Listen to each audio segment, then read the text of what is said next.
আল্লাহ পাক রাত্র গভীর হয় তোমার রহমতের দরজা তত প্রশস্ত হয়ে রে আল্লাহ। তুমি চেয়ে দেখো গো আল্লাহ, এরা গভীর রাত্রে হাত উঠায় কান্দে, চুকির পানি ছেড়ে ছেড়ে কান্দে।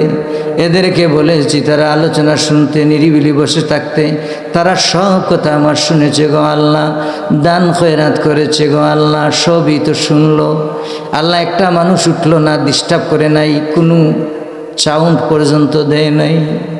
এক ঝাঁক মৌমাছির মতো প্যান্ডালটা কানায় কানায় ভরপুর হয়ে গেছে গো আল্লাহ। এখন তুমি বলো এদেরকে আমি কি দিয়ে বিদায় দিব আল্লাহ। আল্লাহ পাক মুসাফির মানুষ, মুসাফিরের দোয়া তো তুমি কবুল করো, মঞ্জুর করো। এই মুহূর্তে আমার সঙ্গে যারা হাত উঠাইলেন আল্লাহ পাক এদেরকে এই মুহূর্তে তুমি মাফ করে দাও, ক্ষমা করে দাও আল্লাহ। আমরা যারা হাত উঠাইলাম, যাদের মা নাই বাবা নাই গো আল্লাহ, এদের মাই বাবাকে মাফ করে দাও, কবরটাকে জান্নাতের একটা টুকরা বানিয়ে দাও।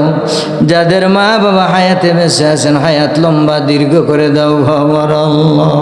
আমার এইসব মুরব্বী বাবারা, দাড়ি পাকা মুরব্বীরা, হাদিস শরীফের মধ্যে হাদিসে কুদসি ইন্নাল্লাহা ইয়াস্তাহি মিন শাইবাতিল মুসলিম, আল্লাহ যাদের দাড়ি সাদা হয়ে যায় তুমি না বলেছ, এদের দোয়া তুমি খালি ফেরত দিতে তোমার লজ্জা লাগে আল্লাহ তাআলা। নজন যুবক ভাইরা, আল্লাহ মুরব্বী বাবারা, আল্লাহ পর্দার আড়ালে অবস্থানরত আমার মা ও বোনেরা, নজন যুবকরা, আল্লাহ ছোট্ট ছোট্ট মাসুম বাচ্চারা, এদেরকে নিয়ে হাত উঠাইলাম।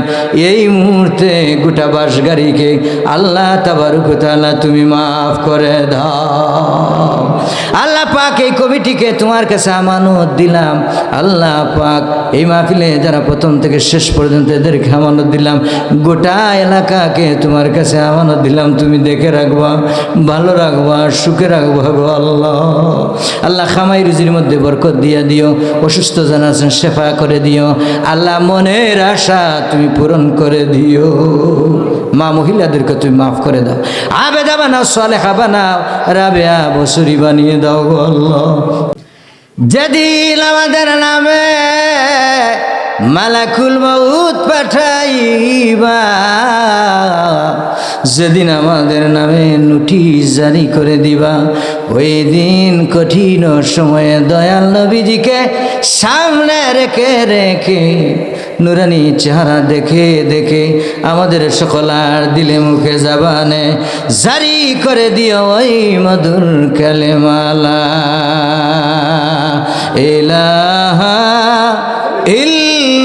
ইল্লাল্লাহু মুহাম্মাদুর রাসূল।